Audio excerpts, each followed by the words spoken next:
Hello everyone, my name is Richa Mahajan. I'm Assistant Professor in Department of Journalism and Mass Communication, Jagan Nath University, Jaipur.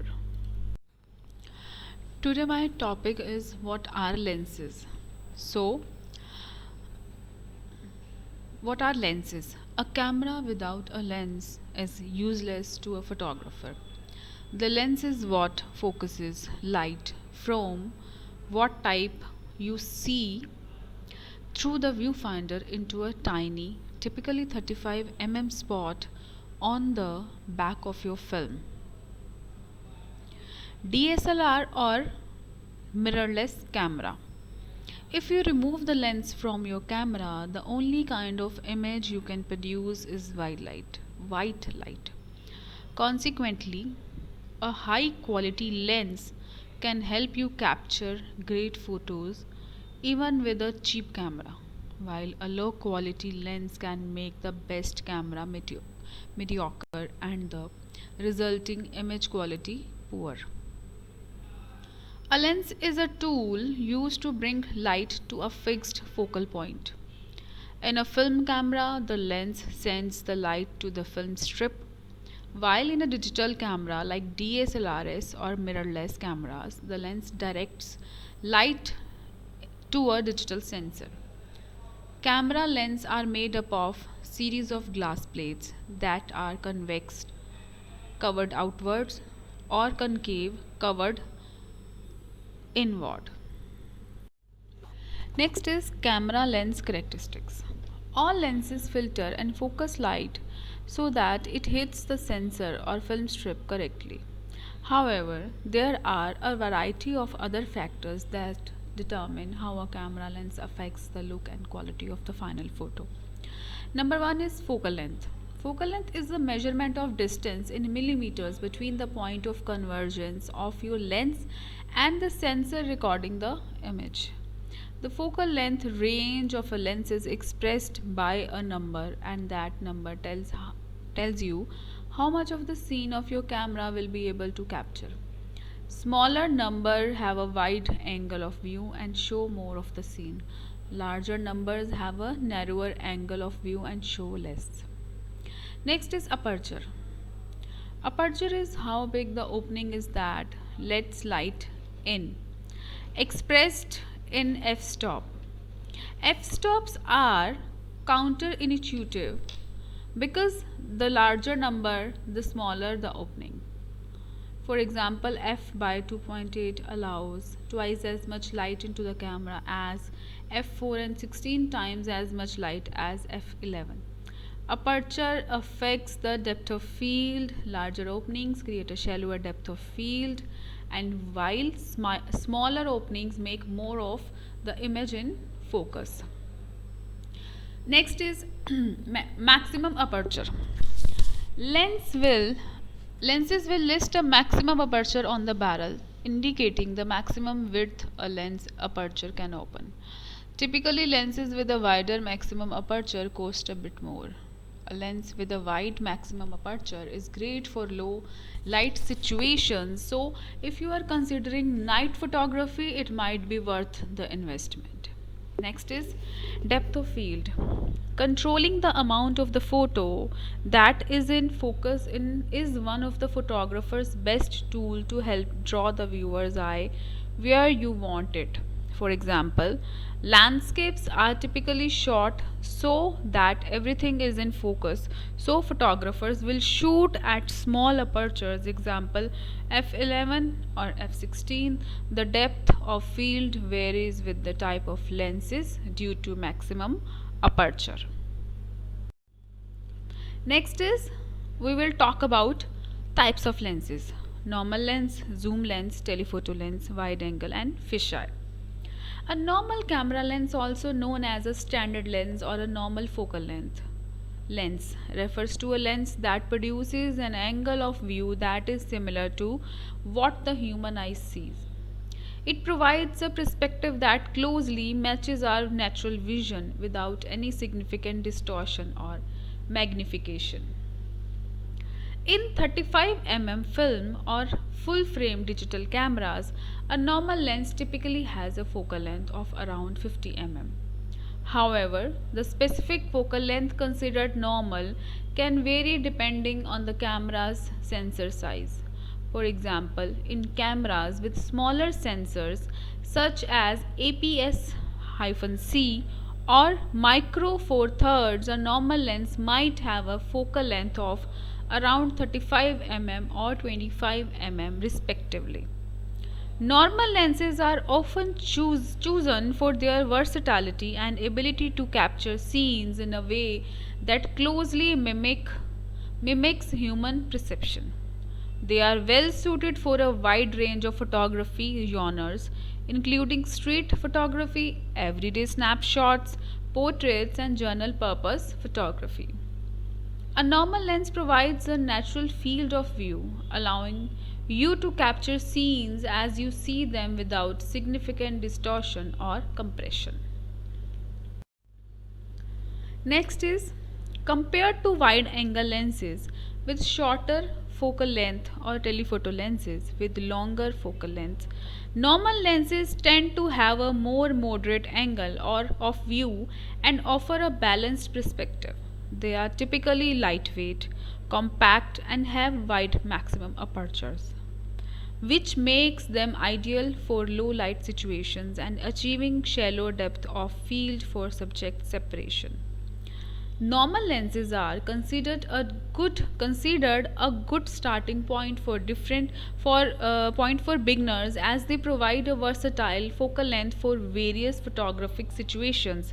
However, it's important to note that lens selection depends on personal preference and the specific requirement of each photographic scenario. Number second is zoom lens. A zoom lens is a type of camera lens that offers the photographer a useful range of different focal lengths in a single lens. This is in comparison to a prime lens, which only offers a single focal length. A zoom lens allows for quick and easy reframing of a scene while staying in the same physical position.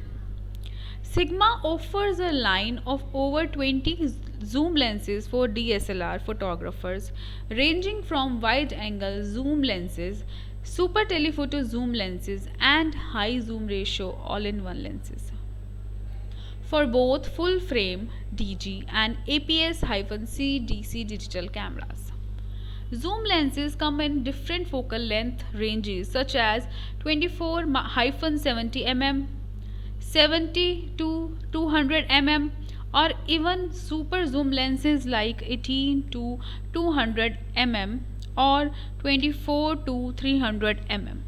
These focal length ranges determine how wide the lens can capture a scene, wide angle, or how much it can zoom in on distant subject telephoto. The advantage of a zoom lens is its versatility. Instead of carrying multiple prime lenses with different focal length, you can use a single zoom lens to cover a range of perspectives. This makes zoom lens popular for travel events and situations where you need quick adjustment to your framing. Next is standard zoom lens. These lenses cover a moderate range, typically from wide angle to short telephoto. They are commonly used as general purpose lenses suitable for everyday photography. Next is telephoto zoom lens. These lenses have a longer focal length range, allowing you to zoom in and capture distant subjects. They are popular for sports, wildlife, and portrait photography, where the ability to bring subjects closer is crucial. Next is wide angle zoom lens. These lenses have a shorter focal length range, emphasizing wider perspective. They are commonly used for landscape, architectural, and interior photography, where capturing a broader scene is desired. Next is telephoto lens. A telephoto lens is a long focus that allows photographers to utilize a focal length that is in fact shorter than the lens physical length. A telephoto lens will attach to the camera body of your SLR or DSLR camera, such as those manufactured by Canon, Nikon, and other leading brands. Some telephoto lenses can even attach to a smartphone camera. Most telephoto lenses range from medium with a focal length between 70 to 200 mm and all the way up to super telephoto with focal lengths longer than 300 mm. Such lenses can either subtly or dramatically change your camera's field of view, permitting full frame photography in a wide array of shutter speed and f-stop numbers, from rapid action shots in full light to night-time photos set at the lens maximum aperture. Here are some popular telephoto lenses within this range. Okay, next is 70 to 200 mm. Lenses are able to zoom to any focal length within the stated range. These are great for portrait photography with a sharp subject and a pleasing bokeh blur effect in the background. Meanwhile, on the outer edge of their range, these lenses work for long distance event shots like at a wedding or a sporting event. 100 to 400 mm lenses are also zooms and they push their boundaries beyond what the 70 to 200 mm lens can offer. Sports and wildlife photographers value these lenses' long range and handy ability to zoom. 85 mm prime lenses have a shallow depth of field, so they are great for portraits with sharp foreground subjects and blurred backgrounds. Today, digital cameras and phone frequently offer a portrait mode that mimics the effect of an 85 mm prime lens. 135 mm prime lenses have the same shallow depth of field and 85 mm prime lenses only at greater distances. They are used for portraits, wedding events, and more artistic experimental photography. Super telephoto prime lenses usually start at around 600 mm and are favored by wildlife photographers who take many shots of far away animal subjects. These long lenses photographs are often characterized by an extremely shallow depth of field. Next is wide angle lens.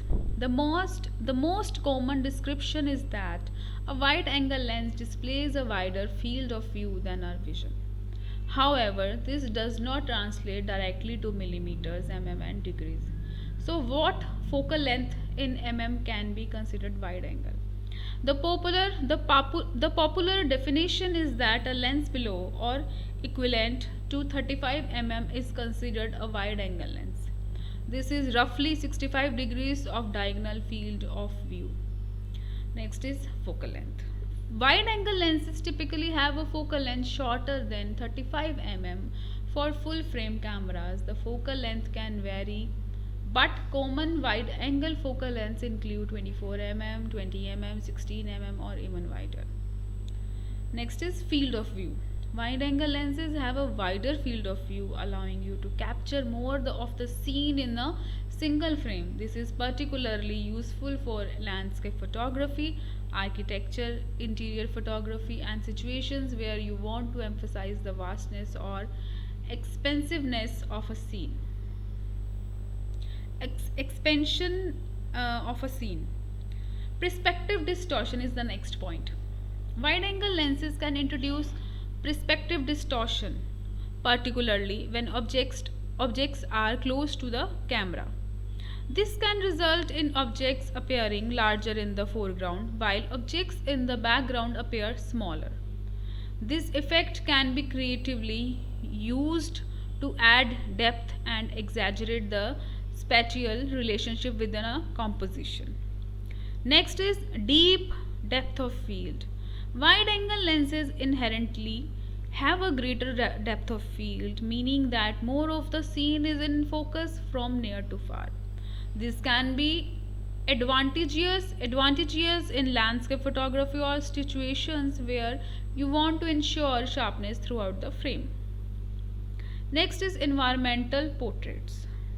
Wide angle lenses can be used for environmental portraits where the subject is captured within a wider context, incorporating the surroundings to provide additional storytelling elements. Wide angle lenses are commonly used in various genres of photography, including landscape, architect, interior, street and environmental portraits. They allow you to capture expensive scenes, emphasize perspective, and to create a sense of depth and immersion.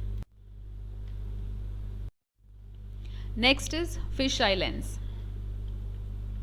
A fisheye lens is a specialized type of wide angle that offers an extremely wide field of view and produces a highly distorted curvilinear perspective. It is characterized by its distinct barrel distortion, which creates a convex, rounded appearance to the image. Number one is focal length. Fisheye lenses typically have a focal length of 8 mm to 15 mm for full frame cameras, although there can be variations. The focal length of fisheye lenses is much shorter than traditional wide angle lenses. Field of view. Fisheye lenses provide an extremely wide field of view, often exceeding 180 degrees. This allows you to capture a broader scene encompassing a vast amount of the surroundings environment in a single frame.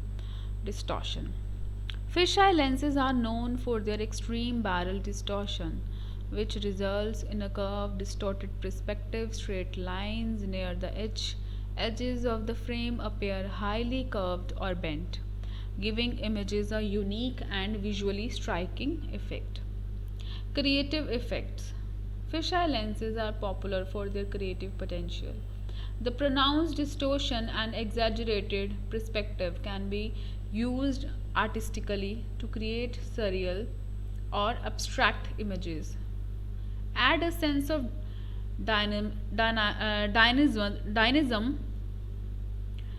Add a sense of dynamism or emphasize the scale and depth of a scene. Full circular versus diagonal fisheye. Fisheye lenses can be further categorized in full circular fisheye and diagonal fisheye. Full circular fisheye lens capture a complete circular image within the frame, while diagonal fisheye lens will fill the frame with a wider angle of view, resulting in a rectangular image with curved edges. Thank you so much.